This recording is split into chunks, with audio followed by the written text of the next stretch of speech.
இயேசுவின் ஜெப கோபுரம் ஊழியங்கள் வழங்கும்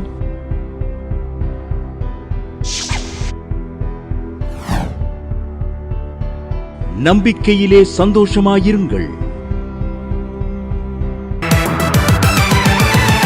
அப்பாவும் சமூகத்தில் ஆனந்தமே, ராஜாவும் சமூகத்தில் பேரின்பமே.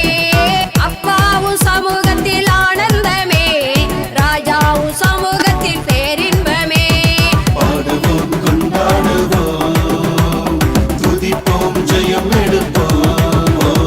பாடுவோம், கொண்டாடுவோம், துதிப்போம், ஜெயம் எடுப்போம்.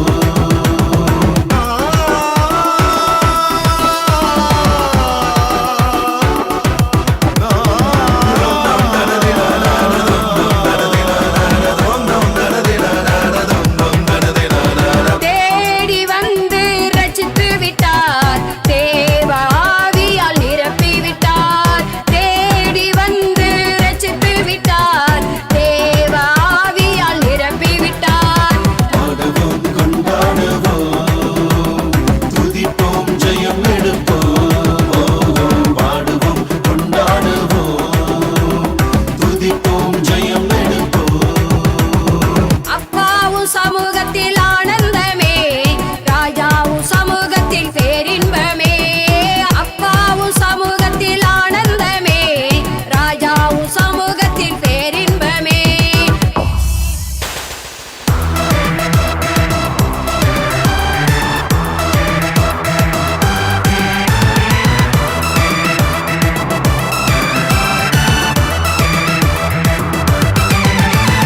பெயர் சொல்லி உன்னை அழைத்திடுவார், பெருமைப்படுத்தி உயர்த்திடுவார். பெயர் சொல்லி உன்னை அழைத்திடுவார், பெருமைப்படுத்தி உயர்த்திடுவார். பாடுவோம், கொண்டாடுவோம், துதிப்போம், ஜெயம் எடுப்போம். பாடுவோம், கொண்டாடுவோம், துதிப்போம், ஜெயம் எடுப்போம்.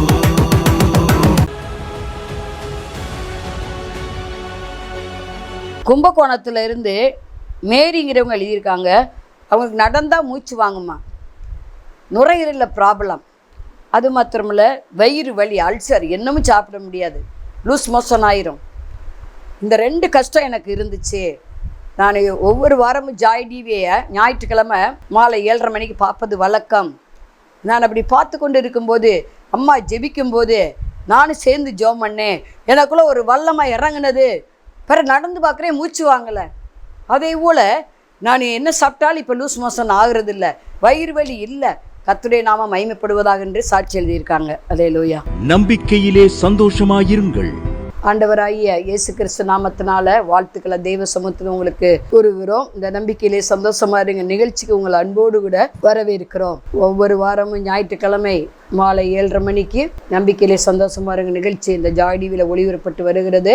ஒவ்வொரு வெள்ளிக்கிழமையும் காலைல 8:15 மணிக்கு நம்பிக்கை டிவியில் நம்பிக்கையிலே சந்தோஷமா இருங்க நிகழ்ச்சி ஒளிபரப்பட்டு வருகிறது. ஒவ்வொரு வேலைக்கிழமையும் இரவு ஜாய் டிவி யூடியூப்பில் 8 மணிக்கு துதி ஆராதனை நடந்து கொண்டிருக்கிறது. இதே போல் ஒவ்வொரு 1ஆம் தேதியும் மாலை 7 மணிக்கு வாக்குத்தத்த துதி ஆராதனை யூடியூப்பில் நடக்கிறது. ஒவ்வொரு மாதமும் தேவனால் எல்லாம் கூட பத்திரிக்கை நாங்கள் வெளியிடுகிறோம். இப்பொழுது கூட 52 நாள் ஜெபம் நடந்து கொண்டிருக்கிறது. முடிந்தவர்கள் வந்து நீங்கள் கலந்து கொள்ளலாம். டெய்லி 3 நாள் சாட்சியை கர்த்தர் ஏற்படுத்தி வருகிறார். இடிந்து போன அலங்கத்தை கட்டுதல், நம்ம வாழ்க்கையில், ஊழியத்தில், சமுதாயத்தில் எதெல்லாம் இடிந்து போய் இருக்குது அதெல்லாம் கட்டுகிற பிரேயர் தான். அல்லேலூயா, அல்லேலூயா. நான் இடிக்க மாட்டேன், நட்டுவேன். நான் கட்டுவேன், இடிக்க மாட்டேன், நட்டுவேன், பிடுங்க மாட்டேன்னு சொன்ன கர்த்தர். அல்லேலூயா. பழுதாய் போனதெல்லாம் சீர்படுத்துகிற ஜெபம். சாத்தான் சீரழித்து போட்டிருக்கான் நம்ம வாழ்க்கையை. பாரம்பரிய சமுதாயத்தினால் நம்ம சீரழிக்கப்பட்டிருக்கோம். அதே போல் சாபங்கள், பாவங்கள், அக்கிரமங்கள்னால, பலவீனத்தினால, வியாதியினால், பிரிவினைனால் நம்ம குடும்பம், நம்ம வாழுகிற பகுதி என்ன செய்கிறது? பாழாய் போய் கிடக்கிறது. பாழாய் போன பட்டணங்களை நம்ம குடியேற்றி வைக்கணும். அதுக்கு தான் இந்த ப்ரேயர். அல்லேலூயா. எல்லாருக்கும் எல்லாம் இருக்குன்னு நம்ம சொல்ல முடியாது. ஏதாவது ஒரு வகையில் நம்ம குறைபட்டு இருப்போம். ஆண்டவர் தான் பூர்ண சர்க்குனர். அவர்கிட்ட ஒரு குறையும் இல்லை. அவர் ஒருவர் தான் நீதிபரர். நம்முடைய நீதிலாம் கந்தலும் குப்பையும் போல இருக்கிறது. ஆகவே அதிகமாய் ஜெபிக்கிற காலத்துக்குள்ளே இருக்கிறோம். ஜெபிக்கிறவங்க சகலத்தை அறிய முடியும். ஏன்னா அவரை தேடுகிறவர்கள் சகலத்தை அறிவார்கள். தேடாதவங்க எப்படி அறிந்து கொள்ள முடியும்? 3 வேளை சாப்பிட்றோம், ஆனால் 3 வேளை ஜெபிக்கிறோமா? ஜெபிக்கிறதுக்குலாம் நேரம் இல்லை. அப்படி இருந்தால் எப்படி உங்களை குடும்பத்தை ஆசீர்வதிப்பார்? ஒரு சகோதரி, அவங்க நல்ல கவர்மெண்ட் டீச்சர், +1 +2, அவங்க பாரம்பரிய கிறிஸ்டின் தான், சர்ச்சைக்கே போக மாட்டாங்களாம். எங்கே போக நேரம் இருக்குங்கிறாங்க. வேலைக்கு போய் சம்பாத்தியம் பண்ணலாம் நேரம் இருக்குது. பிறகு ப்ராப்ளம் வரத்தான் செய்யும். எனக்கு மாறி, என் பிள்ளைகளுக்கு மாறி, என் புருஷனுக்கு மாறி, வீட்டில் ஒரே வியாதி, படுக்கையாக இருக்கும். அப்படின்னா அப்படி தான் இருக்கும். ஆண்டவரை தேடலைன்னா அப்படித்தான். மற்றதுக்கெல்லாம் நான் கேட்டேன், மற்றதுக்கெல்லாம் நேரம் இருக்குல்ல உங்களுக்கு? ஞாயிற்றுக்கிழமை உங்களுக்கு சர்ச்சைக்கு போக நீங்கள் போகணும்ல சிஸ்டர் அப்படின்னு. எங்கே சிஸ்டர் போக நேரம் இருக்குது? ஞாயிற்றுக்கிழமை ஒரு நாள் தான் ரெஸ்ட் இருக்கும், பிள்ளைகளை பார்க்கணும், வீட்டில் அன்றைக்கி ஒரு நாள் தான் இருந்து சகல வேலையும் பார்க்கணும் அப்படின்றாங்க. ஓய்வு நாளை பரிசுத்தமே ஆசரிக்கன்னு பைபிளில் சொல்லுது. பழைய ஏற்பாடு காலத்தில் பரிசுத்தமாக ஆசரிக்கலைன்னா ஓய்வு நாளை கொலையே செய்யப்படணும்னு பழைய ஏற்பாட்டில் எழுதப்பட்டிருக்குது. இப்போ கிருபையின் காலத்தில் இருக்கிறோம். ஒவ்வொரு ஞாயிறும் வாரத்தின் 1ஆம் நாள் என்ன செய்யணும்? சபை கூடி வரதில் விட்டு விடக்கூடாது. அநேகர் விட்டு விடுறாங்க, அதனால தான் கஷ்டப்படுறாங்க. ஆனால் நீங்களும் நானும் சத்தியத்தை அறிந்தவர்களாய் சத்தியத்தில் நம்ம நடக்கணும். வேத வசனம் நம்ம கால்களுக்கு தெய்வமும் செல்லு வலிக்கு அது வெளிச்சமாக இருக்கணும். தலையை தாழ்த்தி ஜெபம் பண்ணுவோம். பரலோக பிதாவே, நாங்கள் சோத்தரிக்கிறோம், துதிக்கிறோம். ஆவியானவர் இறங்குவீராக. ஓ ராக அதிகாலாபாரா ஒத்தே ஓ ராக அதிகாபாபால இந்த தேவ செய்திக்கு விரோதமாக எழும்புற ஆயுதம் நசனா இயேசு நாமத்தில் வாய்க்காமல் போவதாக. தேவ கரம் நன்மைக்கு ஏதுவாக இதை பார்க்குற ஒவ்வொரு மேலையும் வந்து இறங்கி அமருவதாக. ரேயோ தோகோ ரோகாலாபாராவா. ஓ தேங்க்யூ ஜீசஸ். வசனம் 100 மடங்கு நசனா இயேசு நாமத்தில் பலன் தருவதாக. தேவ ஆவியானவர் அசைவாடுவாராக. ஒரு இக்காதகள் இந்த எலும்புகள் உயிரடையுமா? எலும்பு நோய், எலும்புரிக்கி நோய், கர்த்தர் அதை நீக்கி போடுகிறார். ஓ எலும்புல நீ நம்மளதாக்குகிறார். ஓ எலும்புகளை நீ நம்மளதாக்குகிறார். ரெக்கோதிகா பாபா லிபரா போரிக்கே. ஓ தேங்க்யூ ஜீசஸ். வெறும் கொட்டாவியாக வருது. அல்லேலூயா. சரியாக ஜெபம் பண்ண முடியலை, செய்வன மந்திரத்தினால கட்டப்பட்டிருக்கீங்க. கர்த்தர் அந்த மந்திரத்தில் இயேசுவின் ஜீவனுள்ள வல்லமை இறங்குறத பார்க்குறேன். கர்த்தர் அதை சுட்டு சாம்பலாக்குறார். இயேசுவின் அக்கினி இறங்கி அந்த செய்வினையை சுட்டு சாம்பலாக்குவதாக. திருமண தடையில் இயேசு ரத்தத்தை தெளிக்கிறேன். திருமணங்கள் கை கூடுவதாக. உன்னதமானவருக்கு ஒரு பொருத்தனை பண்ணி அவரை நோய் கூப்பிடு. என் பொருத்தனின் புத்திரனே. திருமணம் ஆகாதவங்க பொருத்தனை பண்ணி ஆண்டவரை நோய் கூப்பிடுங்க. கர்த்தர் அதை வாக்கிய பண்ணுகிறார். ஒரு ரேக்கா தீகா வர வேண்டிய பணம் வரலை, பார்த்துக்கிட்டு இருக்கீங்க. அல்லேலூயா. ரீகா பாபா கவர்மெண்ட் பணம் வர வேண்டியது இருக்குது, ப்ரைவேட்லேருந்து பணம் வர வேண்டியது இருக்குது. அது வந்தாத்தே அல்லேலூயா உங்கள் பிள்ளைகளுக்கு நல்ல காரியம் செய்ய முடியும். அல்லேலூயா. வீடு கட்ட முடியும். அல்லேலூயா. பிள்ளைகளுக்கு ஹெல்ப் பண்ண முடியும், திருமணத்தை நடத்த முடியும். இப்படியெல்லாம் நீங்கள் ஜெபம் பண்ணிக்கிட்டு இருக்கீங்க. அந்த வராத பணத்தில் இயேசுவின் ரத்தத்தை தெளிக்கிறேன். பணம் வந்து சேருவதாக. கர்த்தர் ஒரு அதிசயத்தை செய்வீராக. அந்த யார் பணம் கொடுக்கணுமோ அவங்க உள்ளத்தில் கர்த்தர் பேசுவாராக. அவங்க உள்ளத்தில் ரத்தத்தை தெளிக்கிறேன். உங்கள் ரத்தத்தை அவங்கள கொண்டு வந்து கொடுக்கும்படி கட்டளையிடுவீராக. ஆசீர்வதிப்பீராக. இயேசு நாமத்தில் பிதாவே, ஆமென். இந்த நாளில் எங்களோட செய்தியுடைய தலைப்பு, இஸ்ரவேலின் தேவனை தவிர பூமி எங்கும் வேறு தேவன் இல்லை. செய்தி தலைப்பு நல்லா இருக்குல்ல? இஸ்ரவேலின் தேவனை தவிர பூமியிலே வேறொரு தேவன் இல்லை. 2 ராஜாக்கள் 5ஆம் அதிகாரம் 15வது வசனத்தில் இதை யார் சொல்லுகிறானா? சிரியா தேசத்தானாகிய நாகமான். அவர் ஒரு மந்திரி, இராணுவ மந்திரி. அவர் சொல்லுகிறார். அவர் சீரியா தேசத்தில் உள்ள படைத்தலைவனாக இருக்கிறார். அதாவது இராணுவ அதிகாரியாக இருக்கிறார், இராணுவ மந்திரியாக இருக்கிறார். அவருக்கு ஒரு ப்ராப்ளம் பிறந்த நாள் முதலே இருக்குது. அதுதான் குஷ்டம். அவர் குஷ்டரோகியாக இருந்தார். அதை மறைப்பதற்காக பெரிய ட்ரெஸ்ஸு கை தெரியாமல் கூட அவர் போட்டிருந்துருக்கலாம், உடம்பு தெரியாமல் அணிந்திருக்கலாம். இதை யார் பார்த்தா அப்படின்னா, இஸ்ரவேல் தேசத்துல இருந்து ஒரு சிறு பெண்ணை நாடு கடத்திட்டு வந்தாங்க. நாகமான் வீட்டில் வேலைக்கு சேர்க்கிறாங்க. அந்த நாகமான் குஷ்டரோகியா இருப்பதை பார்த்து அந்த சிறுபெண் சொல்லுகிறார். அந்த நாகமான் ஒய்பிட்ட சொல்றாரு, என் ஆண்டவன் சமாரியா உள்ள எலிசா தீர்க்கதரிசிட்ட போனா அவரு இவர் குணமாக்கிடுவாருன்னு சொல்றார். உடனே அவளுக்கு ஒரே சந்தோஷம். ஆக நம்ம புருஷனுக்கு யாராலையும் இந்த வியாதியை தீர்க்க முடியல, எந்த அரசாங்க டாக்டராலும் தீர்க்க முடியல, எந்த நாட்டு பெரிய மருத்துவரால் முடியலை. ஆனால் இந்த இஸ்ரவேல் தேசத்தில் இருந்து அடிமையாக கொண்டு வரப்பட்ட இந்த ஒரு சிறுபெண் சொல்லுவதை நம்ம கேட்போமே, கேட்டு நம்ம புருஷனை எப்படியாவது இதிலேருந்து தப்பு வைக்கணும் அப்படின்னு. எல்லா மனைவிகளும் புருஷன் இப்படி இருக்க விரும்ப மாட்டாங்க இல்லையா? ஒரு மனைவி இப்படி இருக்கவும் எந்த புருஷனும் விரும்ப மாட்டாங்க. அதனால அவள் தீவிரமாய் நாகமான்கிட்ட சொல்லுகிறாள். நாகமான் என்றால் இன்பம் என்று அர்த்தம். ஆனால் அவனுக்கு ஒரு இன்பமும் இல்லை. அவன் பராக்கிரமசாலி. அவன் ஜனங்களை சீரியா தேசத்தில் ஒரு பெரிய ரட்சிப்பை கட்டளையிட்டவன் தான். அதாவது சீரியா தேசத்தை பயங்கரமாக பாதுகாக்கிறான். அவனை மீறி சீரியா தேசத்துக்குள்ளே யாரும் வர முடியாது. இராணுவத்தில் சிறந்தவராக இருக்கார், எல்லை படை தளபதியாக இருக்கார். எந்த நாடு உள்ள நுழைய விட மாட்டார். அந்நிய நாட்டு படைகள் உள்ளே வர முடியாது. பெரிய ரட்சிப்பை அவர் அங்கே உண்டாக்குறார். சீரியா தேசத்தில் பேர் புகழ் வாய்ந்தவர் தான். அவர் பேரே இன்பந்தான். ஆனால் அவருடைய வாழ்க்கையில் இன்பம் இல்லை. அவர் சரீரத்தில் பயங்கரமான ஒரு குஷ்டரோகம். இதை பார்த்து கொண்டு இருக்கிற அருமையான சகோதரியே, ஒருவேளை உங்களுக்கு எல்லாமே இருக்கும், ஆனால் சரீரத்தில் ஒரு முள் உங்களுக்கு கொடுக்கப்பட்டிருக்கலாம். பவுலை போல ஒரு முள், இந்த நாகமான போல ஒரு முள் உங்களுக்கு இருக்கலாம். அது உங்களை குட்டிக்கிட்டே இருக்கலாம்.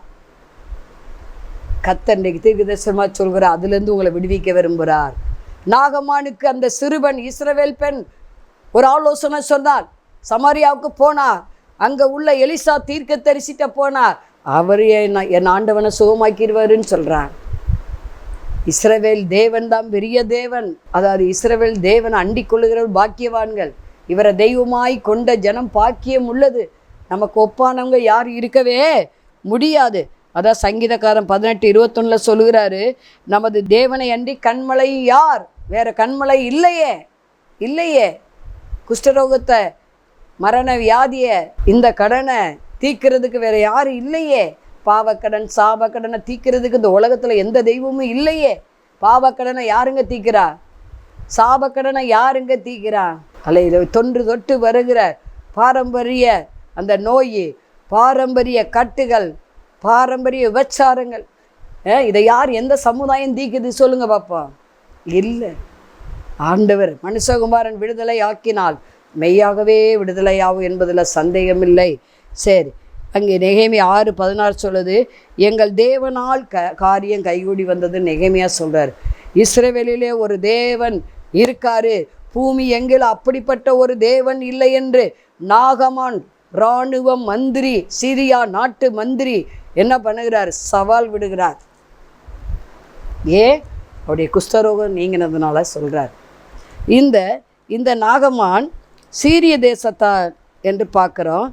இவன் அதில் சேனாதிபதியாக இருக்கிறான். இவன் சவால் விடுகிறான், இஸ்ரவேல் தேவன் தான் தேவன், வேறொரு பூமியில் இப்படிப்பட்ட ஒரு தேவன் இல்லவே இல்லை என்று சவால் விடுகிறான். அதுவும் இல்லாமல் அவன் சுகமான பிறகு ஒரு தீர்மானம் எடுத்தானா, நான் அந்நிய தேவனை கையெடுப்பது இல்லை, அஞ்ஞானிகள் பலியிடுவதை இனி நான் பலியிடவே மாட்டேன். இன்றைக்கும் அவனுடைய வீடு சொல்லுகிறாங்க வேறு அறிஞர்கள், அவனுடைய வீடு ஒரு குஷ்டரோகி இல்லமாக இருக்கிறான், ஒரு ஆஸ்பத்திரியாக இருக்கிறான். குஷ்டரோகியெல்லாம் சுகமாக்குகிற, குஷ்டரோகியெல்லாம் வச்சு ட்ரீட்மெண்ட் கொடுக்குற ஒரு ஆஸ்பத்திரியாக அவன் இருந்த வீட்டை தமஸ்குள்ளே மாற்றியிருக்காங்களாம். இன்றைக்கே வேத அறிஞர்கள் கூறுகிறார்கள். இவன் இராணுவ படைத்தலைவனாக இருந்தான். ஆனால் இவனை பார்த்து அந்த சிறுவன் சொன்ன மாத்திரத்தில், இவன் நாகமான் மனைவி இவனை சொன்ன மாத்திரத்தில் உடனே சீரியா ராஜாவிடம் அவன் நிருபத்தை கேட்டு வாங்கி கொண்டு இஸ்ரவேல் தேசத்துக்கு வருகிறான். அங்கே உள்ள ராஜாவுக்கு நிருபங்களை கேட்டு வாங்கிட்டு வரான். உடனே இஸ்ரவேல் ராஜா சொல்லுவார், ஐயையோ நான் எப்படி குணமாக்க முடியும், என்னை சண்டைக்கு வரான் நான் சீரிய நாட்டு ராஜா அப்படி என்று சொல்லி அவன் கொதித்தெழும்புகிறான். ஐயையோ அப்படின்னு சொல்லி உடனே அப்பொழுதுதான் இதை எலிசா அந்த இஸ்ரவேல் தேசத்தில் இருந்த சமாரியா நாட்டில் இருந்த அந்த எலிசா கேள்விப்பட்டு அவருக்கு, ஏன்னா இஸ்ரேல் தேசத்து ராஜா வஸ்திரங்களாம் கிழித்து ரட்டுடுத்தி உட்கார்ந்துட்டார், ஆண்டவர்கிட்ட உட்கார்ந்துட்டார். இதை கேள்விப்பட்ட இவர் எலிசா என்ன பண்ணுகிறார், அவரை வர சொல்லு, இஸ்ரவேலில் தேவன் உண்டு என்பதை அவர் அறிந்து கொள்ளட்டும். சரி, வந்துட்டார் எலிசா. சில வெகுமதிகளை கொண்டுக்கிட்டு வருகிறார். அங்கே வந்த உடனே அவர் என்ன நினச்சி வர்றாருன்னா, இந்த எலிசா அவருடைய தேவனாகி ஆண்டவராக இயேசு கிறிஸ்துவை வணங்க சொல்லுவார், தொழுது கொள்ள சொல்லுவார் அப்படின்னு நினைக்கிறாரு. அடுத்த ஸ்டெப்பு என்ன நினைக்கிறாருன்னா, இவர் அப்படியே தடை விடுவார், ஏதாச்சும் வச்சு மந்திரிச்சு விடுவார், தடை விடுவார், இல்லை ஜெபாயில் போட்டு விடுவார். சில பேர் அப்படியே மந்திரிச்சு விடுறாங்க பார்த்தீங்களா, ஏதாவது ஒன்று தடை விடுவாங்க, ஒரு திடீரை தடை விடுவார், என்ன மாதிரி தடை விடுவார்னு அவர் நினச்சிக்கிடுவார். அப்படி தான் அவர் பைபிள் எழுதப்பட்டிருக்கு, தடவி விடுவார்னு. ஆனால் அவர் தடவியே விடலை. அவர் சொன்னார், நீ போய் யோர்தான் நதியில் 7 முறை என்ன செய்ய, போய் யோர்தானில் 7 தடவை ஸ்நானம் பண்ணுங்கிறாரு. சமரியாவில் உள்ள இந்த யோர்தான் நதியில் 7 தடவை ஸ்நானம் பண்ணு. உடனே இவர் கோவம் வந்துருச்சு. என்ன இவர் தடவி கொடுப்பார்னு பார்த்தா, அவருடைய இயேசு கிறிஸ்துவ நாமத்தை தொழுது கொள்ளுங்க, இஸ்ரவேல் தேவனை தொழுது கொள்ளுங்கன்னு சொல்லுவார்னு பார்த்தா, ரெண்டையுமே இவர் சொல்லலை. இவர் என்ன சொல்கிறாரு, நீ போய் 7 முறை நீயே மூழ்குன்னு சொல்கிறாரே அப்படின்னு கோவம் வருது. உடனே திரும்பி என்ன செய்கிறாரு, வந்த வெளியே போகிறதுக்கு திரும்புகிறாரு. அப்பொழுது தான் அவருடைய வேலைக்காரர், நாகம்மாவுடைய வேலைக்காரர் சொல்கிறாங்க, ஐயா என் எஜமானே நீங்கள் கோவப்படாதீங்க, அவர் ஒன்று வேறு ஏதாவது பெருசாக சொல்லியிருந்தா எலிசா கேட்டிருப்பீங்கல்ல, இப்போ என்ன சொல்கிறாரு, யோர்தானில் 7 முறை மூழ்க சொல்கிறாரு, இது ஈஸியானது தானே, நீங்கள் செய்யலாமே, வேறு காடாக ஏதாவது பெருசாக சொன்னால் செஞ்சுருப்பீங்கல்ல அப்படின்னு கேட்டோன்னே உடனே புத்தி அடைஞ்சு, நல்ல வேலைக்காரன், நல்லா ஞானமுள்ள வேலைக்காரன். ஆபிரகாமுக்கு அப்படிப்பட்ட ஒரு வேலைக்காரன் எலியேசர் இருந்தார். பொண்ணு பார்க்க போன ஒரே பொண்ணை தான் பார்த்தாரு, முடிச்சு வச்சுட்டாரு. இன்றைக்கி புரோக்கர்கள் எத்தனை அலைன்ஸை கொண்டு வராங்க, எத்தனை மேட்டமணியில் நம்ம அலைன்ஸை பார்க்குற முடியுதா? ஐயோ, ஒரு சகோதரி சொன்னாங்க, 1000கணக்காக பார்த்துட்டு என்ன என் மகனுக்கு முடியல, என் மகளுக்கு முடியல, வயசு ஏறிக்கிட்டே போதுன்னு அழுதாங்க. எல்லா மேட்டமணியில் நான் போட்டுட்டேன், எல்லா புரோக்கர்ட்டையும் சொல்லிட்டேம்பாங்க. ஆனால் இந்த வேலைக்காரன் அந்த எலியேசரை போல ஒரு புத்திமான், அவர் என்ன சொல்லிட்டாரு, நீ போய் 7 முறை மூழ்க, அதை செய்யலை, ஈஸி தானே, அதை செய்யலாமே அப்படின்னு ஆலோசனை கொடுத்தோன்னே அவர் அந்த ஆலோசனைக்கு அடிபணிந்தார், வேலைக்காரனுக்கு அடிபணிந்தார். நீ என்னடா சொல்கிறது, நான் என்ன கேட்குறதுன்னு அவர் சொல்லலை. இந்த பெருமைலாம் இல்லை, எப்படியும் நாகமான் சுகமாகணும், ஏன்னா மனைவிக்கு வீட்டில் பதில் சொல்லணும். அவள் நம்பிக்கையை அனுப்பி இருக்கிறா இல்லையா? அப்போ அங்கே நம்ம பார்க்குறோம், சொன்ன மாதிரியே 7 முறை மூழ்கின உடனே அவருடைய சரீரம் பிறந்த குழந்தை போல் மாறிடுச்சான். பிறந்த குழந்தை எப்படி இருக்கும், பிறந்த குழந்தை எல்லோரும் பார்த்துருப்போம் இல்லையா, அதில் மாசு மடிவு இருக்காது, எல்லா குழந்தையும் ஒன்று போல தெரியும் இல்லையா, எந்த குறையும் இருக்காது. அது வளரத்தான் அதனுடைய குறைகள் காணப்படுதுன்னு நமக்கு தெரியும். பிறந்த குழந்தை மாம்சத்தோலை போல் மாறிடுச்சான், பூர்ண சுகமாயிடுச்சு. அதுக்கப்புறம் தான் அவர் சொல்கிறாரு, இஸ்ரவேலில் இருக்கிற தேவன் தான் தேவன், பூமியில் வேறொரு தேவன் அவரை போல இல்லை என்று சவால் விடுகிறார். அதுக்கப்புறம் அவர் எந்த தேவனையும் வணங்கலை இல்லையா, கர்த்தரையே தெய்வமாக கொள்ளுகிறார். இதை கேட்டுக்கொண்டு இருக்கிற அருமையான சகோதரியை, நம்ம தேவன் உலகத்தில் இருப்பனை பார்க்க நம்மள இருக்கிற பெரியவர். இன்றைக்கி எங்கெங்கே ஒரு சபையை விட்டு இன்னொரு சபைக்கு ஓடுறது. இந்த ஊழிகாட்ட எனக்கு தெரிய ஒரு சகோதரி இன்றைக்கி 8 லட்சம் கடன் ஆகிட்டாங்க, வட்டியை வாங்கி. நான் சொல்வேன், நீங்கள் போகிற சபைக்கு ஒழுங்காக போங்க, அங்கே தசமாத்தை கொடுங்க அப்படின்னு சொன்னால் காதில் வாங்கலை. ஆனால் அவங்க வீட்டுக்கு நிறைய தீர்க்கதரிசியில் வர வைப்பாங்கன்னு அப்புறம் கேள்விப்பட்டேன். திருநெல்வேலியிலேருந்து இங்கே இருந்துன்னு சொல்லி அவங்களுக்கு காணிக்க கொடுத்துட்றாங்கல்ல, அப்புறம் எப்படி சபைக்கு தசமாக கொடுக்க முடியலை போல். அதனால் பாருங்கள் இன்றைக்கி என்ன ஆயிடுச்சு, வேறு மற்றவங்களையும் அவங்க அப்படியே வாங்க, எங்கள் வீட்டுக்கு அந்த தீர்க்கதரிசி வராரு, இந்த ஊர்லேருந்து அந்த ஊர்லேருந்து வராரு, மற்றவங்களையும் குழப்பி விட்டுருக்காங்க. இது தேவையில்லை. இயேசு ஒருவர் தான் தேவன், இஸ்ரவேல் தேவன் தான் தேவன், வேறொரு தேவன் இல்லவே இல்லை. இன்றைக்கி மனுஷரை அநேகர் கடவுள் ஆக்காதீங்க. இயேசு ஒருவர் தான் தேவன், பூமியில் வேறொரு தேவன் இல்லை என்பதை இந்த சீரியா நாட்டு படைத்தலைவனாகிய நாகமான் நிரூபித்து விட்டான். நீங்களும் நானும் நிரூபிக்கிறவர்களாக இருக்க வேண்டும், கர்த்தருக்காக ஒரு பக்தி வைராக்கியம் உள்ளவர்களாக இருக்க வேண்டும். எலிசா சொல்கிறார், இஸ்ரவேலில் தேவன் உண்டு என்பதை அவர் அறிந்து கொள்ளட்டுங்கிறாரு. தேவனுடைய ராஜ்யம் பேச்சில் இல்லைங்க, அது செயலில் இருக்குது. அல்லேலூயா. நாகமானை சொல்ல வச்சார் ஆண்டவர். அடுத்து ஒருத்தனை சொல்ல வைக்கிறாரு, தாவீதை. இங்கே நம்ம பார்க்குற தாவீது 1 சாமுவேல் 17:45 முதல் 49. அதற்கு தாவீது பெலிஸ்தரை நோக்கி, நீ பட்டயத்தோடு ஈட்டியோடும் கேடகத்தோடு என்னிடத்துல வருகிறாய், நானோ நீ நிந்தித்த இஸ்ரவேலுடைய இராணுவங்களின் தேவனாகிய சேனைகளின் கர்த்தருடைய நாமத்தினால வருகிறேன். பார்த்தீங்களா, இங்கே ஒருத்தர் சொல்கிறார் இஸ்ரவேல தேவன் தான் தேவன் அப்படிங்கிறாரு. அப்போ பாருங்களே, இவர் தாவீது எல்லாத்தையும் விட குட்டையத்தான் இருப்பார். ஆனால் சிவந்த மேனி உள்ளவர், யுத்தத்தில் வல்லவர், நம்பர் 1 பாடகர். எப்போ பார்த்தாலும் கர்த்தரை பாடிக்கொண்டு துதித்து கொண்டு செபித்து கொண்டு தான் இருப்பார். அப்படிப்பட்ட ஒரு மனிதன் அங்கே சவுல் அன்றைக்கு இஸ்ரவேல் தேசத்தில் ராஜாவாக இருக்கிறார். அங்கே நம்ம பார்க்குறோம் கோலியாத், பெலிஸ்தனாய் கோலியாத்து விரோதமாக எழும்புறான். இஸ்ரவேல் ஜனங்களை 40 நாள் பயமுறுத்தி கொண்டு இருக்கிறான். இந்த தாவீது தன் சகோதரரை பார்க்க வந்தவர் தான். இது என்ன எல்லாரும் இப்படி பயந்துட்டு ஓடுறாங்களேன்னு பார்க்குறாரு. என்ன மேட்ருன்னு கேட்டால் சொல்கிறாங்க, சவுல் பரிசு தருவதை சொல்லுகிறான். இவனை கொன்று போட்டால் தன் மகளை தம்முடைய மகள் திருமணம் முடித்து தருவதாகலாம் வாக்கு பண்ணுறாரு. உடனே அதை அவர் ஏற்றுக்கொண்டு அவர் அப்போ தான் சொல்கிறாரு, அவருக்கு வெங்கல அணிகள்லாம் அணிஞ்சாங்க, வெங்கலத்தினாலே செய்யப்பட்ட இரும்பு கவசம் எல்லாம் கொடுத்து பார்த்தாங்க. அவர் எதுவும் வேண்டாட்டார். 5 ஆடு மேய்க்கிறதுக்கு கூழாங்கல் வச்சுருப்பாங்க, அதை தன்னுடைய அடப்பையில் இருந்து 5 கல்லுன்னு எழுதப்பட்டிருக்குது. 5 எதை குறிக்கக்கூடாது, கிருபையை குறிக்கக்கூடியதாக இருக்கிறது. அவர் வாழ்ந்ததே தேவ கிருபைதான். நீங்களானு இருப்பது தேவ கிருபைதான். அதில் ஒரு கல்லை எடுத்து என்ன செஞ்சார், பொட்டுன்னு என்ன செஞ்சார், நெற்றியில் அடிச்சிட்டாரு. கோலியாத்தை விழுந்தான். அந்த கோலியாத்து என்ன கேட்டான், உன் தேவன்லாம் தேவன் இல்லை, எங்கள் தேவன் தான் தேவன். சவால் விட்டான். உன்னை இன்றைக்கு காகத்துக்கு பறவைகளுக்கு உன்னை இறையாக்குவேன், உன் பிரேதத்தை பறவைகள்லாம் திங்கும், மிருகங்கள் திங்குன்னு சொல்கிறாரு. ஆனால் ஆண்டவர் விட்டாரா? ஏன்னா உலகத்து விற்பனை பார்க்க நம்மள இருக்கிற பெரியவர் தாவீதோடு இருந்தவர் கர்த்தர். அங்கே நம்ம பார்த்தோம், எலிசாவோடு கர்த்தர் இருந்து நாகமானுக்கு பரிபூர்ண சுகத்தை விடுதலை கொடுத்து இஸ்ரவேலிலே தேவன் மட்டும்தான் தேவன் என்பதை நிரூபித்தது போல இங்கே தாவீது இஸ்ரவேல் தேசத்தில் அந்த பெலிஸ்தர்களுக்கு முன்பாக சவால் விடுகிறார். நீ நிந்தித்த இஸ்ரவேலின் தேவனாகிய கர்த்தருடைய நாமத்தினால வருகிறேன். சரிங்களா, நம்ம தேவனுக்கு ஒப்பான தேவன் இல்லை. ஒரு கூழாங்கல்ல போட்டார், ஒரு கூழாங்கல்ல அவன் செத்து போயிட்டான், கீழே விழுந்துட்டான். உடனே அவன் பட்டயத்தை எடுத்து அவன் மேலே ஏறி கொண்டுட்டார் தாவீது. அப்போ நீங்களும் நானும் பிசாசுக்கு பயப்படக்கூடாது. எப்படிப்பட்ட பிராபலங்கள் வந்தாலும் இந்த உலகத்தில் நமக்கு உபத்திரம் உண்டு. பிராபலங்கள் நிறைந்த அநீதி நிறைந்த உலகம்தான்.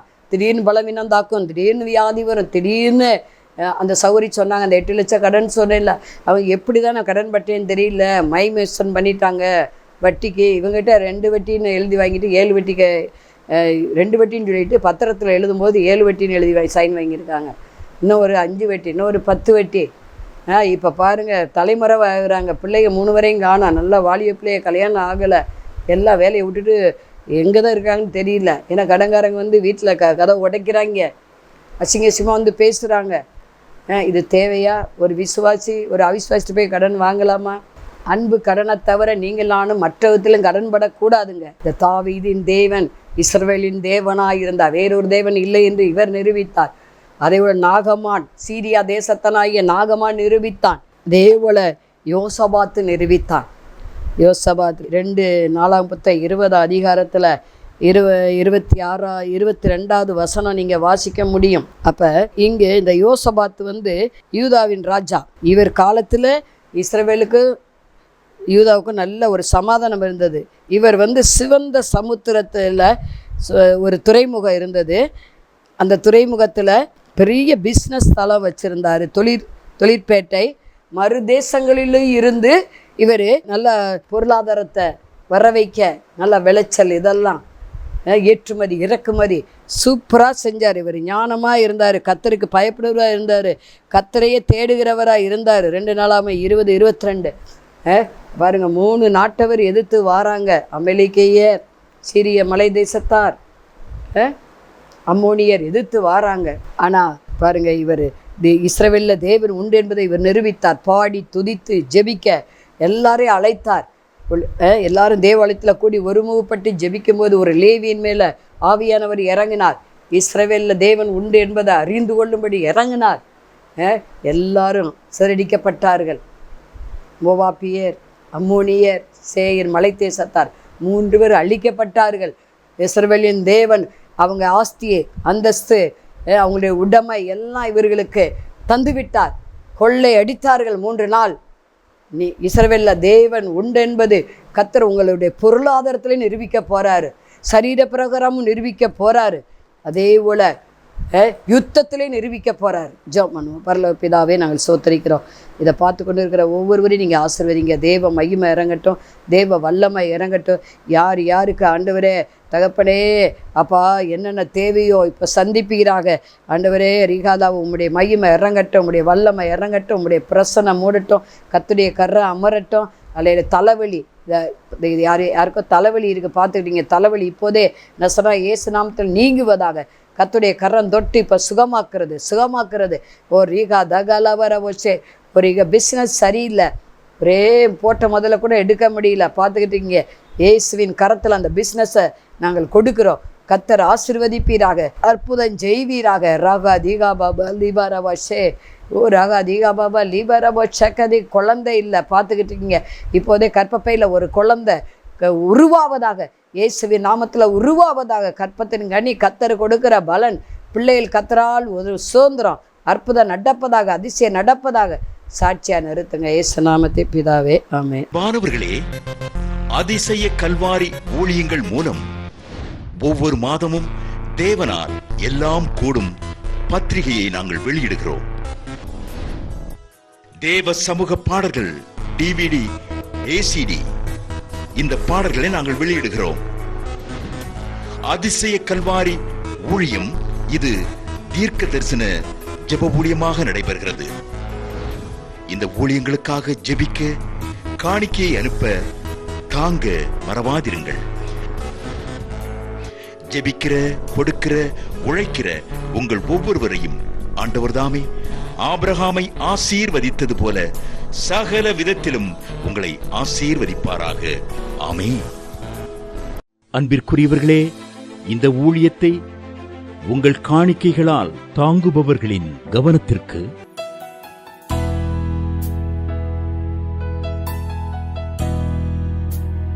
ஜிபே மூலமாகவும் நீங்கள் தாங்கும்படி உங்களை பட்சமாய் கேட்டுக்கொள்கிறோம். எங்களுடைய ஜிபே எண்ணானது 9439308550. எங்களது முகவரி சகோதரி எலிசபெத் சுந்தர்ராஜன், எண் 27, பொதிகை தெரு, குழந்தை சாமி நகர், வண்டியூர், மதுரை 20. செல்போன் எண்கள் 9484177765 9095328172 மற்றும் 9439308550.